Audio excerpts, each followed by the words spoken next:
Welcome back to my channel. It is me, it is I, it is she, it is the, it is who? It is Rosie Rosette 2020 pal.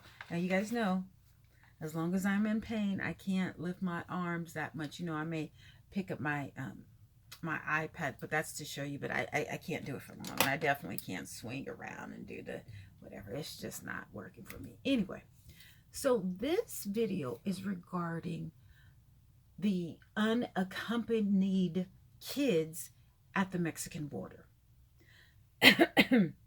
Now, I just have some issues with that because, for one, Trump took these, they're people that come to the border, right? Immigrants. They come to the border because wherever they've come from, South America, Mexico, whatever, things are just not right. I think a lot of them are coming from, um, not, where are they coming from? Mexico, but no, I think it's Honduras. I think it's definitely Honduras, and I think there's loads of people who are coming from Honduras. Um, and I'm, okay, so they have 72 hours to, yeah, they have 72 hours to, get them from the, I'm not concentration camp, but the shelters, and put them, transfer them over to somewhere else. But the thing about it is, in the Trump era, they separated the kids from the adults, and I guess they did not, you know, not stamp them, but ID them so that they would know who the parents were, for the parents to know who the kids were. Anyway, so the kids, so there was like 3,500 kids that were separated. Okay, that was a couple months ago. Now there's still more children or people coming to the border. Now they're deporting the adults, but they're letting the kids stay. Now, I'm not complaining about that. But you, as the US government, you have to make sure that, that there's some contact. You just can't separate, especially mothers from their kids and then not have no type of resolution to how you're going to identify who these parents are. There's a guy at my job who told me, he just told me this, 2 months ago. He told me that his mom, she was Mexican and his father was black. Well, his mom was from Mexico, whatever. She came over to the border, had him, left him here, and his father was in jail. So he didn't meet his father until he was 25 years old. And I think he's never met his mother. I don't know if she's alive or not, but he doesn't even know who his mother was. So he was adopted or whatever. Um, so this does happen. I mean, this is very valid. I think the guy is 32 now, but still, for the first 25 years of his life, he never knew his father, and I'm not exactly sure if he knows his mother. Um, but the thing about it is, okay, so excuse me, with COVID, right?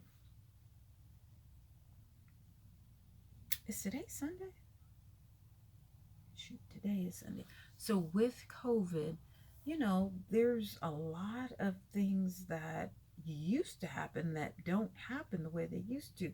So before, they had 72 hours to deliver or transfer, a child to a sponsor or something like that. But with COVID, people don't want to bring people to their houses. They don't want, there's foster kids. There's people in foster kids who can't, and people in foster care who can't get a house. You know what I'm saying? So, we have these unaccompanied kids who we don't know their parents, and and then you're having people that come pick them up. But there's so many pedophiles and sick, crazy people. I'm hearing that the kids are being molested and tortured while they were, at the shelters waiting to be delivered to someone else. Like, you can't just hand over kids to anyone. You see what I'm saying? There has to be a background check. You have to, see if the accommodations are okay. You can't just do that. So that being said, they have to make some different rules. They have to set up some different barracks, or, some detention centers or shelters or whatever, to house these people that are coming in. Now, for people that are coming in, I guess I think some of them are from Honduras, but I think they're like walking from Honduras all the way up to the Mexican border. I mean, yeah, to the border, whatever.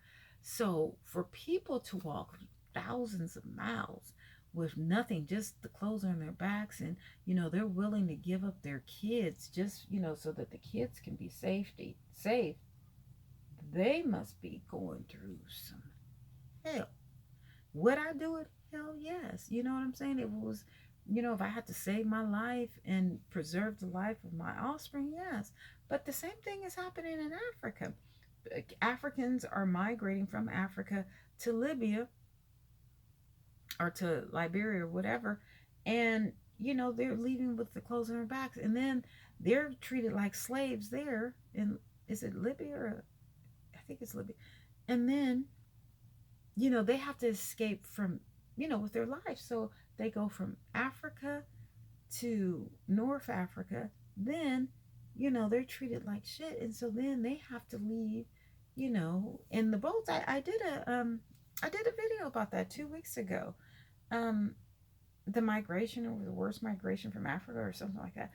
But anyway, so my heart goes out to the conditions that they left. But it is a pandemic, and I guess what, if you're going for your life, you don't care what is going on. You're trying to save your life and the life of your kids. So um I don't know, the U.S. government. You guys are going to have to figure out something, because you can't have kids in detention centers for months and months on end, and then you guys are not identifying the mother and the child, or the mother and the father, or the sisters and the brothers, or whatever, and you're separating them. Like, you guys have to do better. We have too much, intelligence, or not intelligence, but technology. Well, yeah, intelligent technology, to have these mishaps. And we have to put a stop to this. But you guys know that you're going to get X amount of people per year coming across the border. Okay, so what are you guys going to do? Like, you have to plan ahead. Okay, well, there's now it's X plus 5,000. You see what I'm saying? Okay, so what are we going to do? Where are we going to put these people? How are we going to house them? Like, you have to think beyond the box. And I don't understand why that still has not happened. I don't get it. I don't get it. Like, you have people that make a lot of money to figure these things out. Well, I guess the government doesn't pay that, but it pays enough. And now you have kids who are unaccompanied by their parents, and they're just lost. How do you just, let kids fall within the cracks? But you know what? I'm so sorry. You guys have been doing this for years. It's called the foster system. I used to be a foster parent, so I know. Oh, I know. It's not a good thing. It really is, and truly is not a good thing. So Biden, hopefully one day I'll get my stimulus check, but until then, yeah, you're gonna have to figure this one out, because this one is not good. I mean, it's not our fault that the people are coming to the border, and but once they're at the border, I guess it is our responsibility to take care of the kids. Take care of the kids. I mean, there is a lot of land in America that is not used. And we need to do something. Like, with all of the homelessness and everything that's going on in San Jose, there are like two huge warehouses right across the street from me that are empty, that have been empty for, I think, about a year now. All the homeless that is around here, they could fit, not all of the homeless, but at least 100 people in one of those facilities. And there's those facilities, because this is a company that went out of business, and they have stores all over, and they're big stores. They're all empty. They are all empty. And see, and that's what I'm talking about. Like, why can't you guys figure some things out? Like Sam Licardo, the mayor of San Jose, he's invisible. I don't understand how you. Again, I said this in another video. I don't understand how you can be one of the mayors of one of the biggest cities in the country and you don't do anything. You don't make appearances. I never see you anywhere. I saw you on TV once. I think during the pandemic. I think I seen him on the TV 3 times. But yet, London Breed and Libby in Oakland, they were on every day almost. I think London Breed was definitely on. It would be London Breed, Gavin Newsom, and Trump when he was feeling himself. And then when he was like, you know what, y'all. But the United States has to do something about it. We just can't have kids, unaccompanied by their parents, and, identified, and then people, anybody could just pick them up. You can't have that. So get it together, people. Thank you.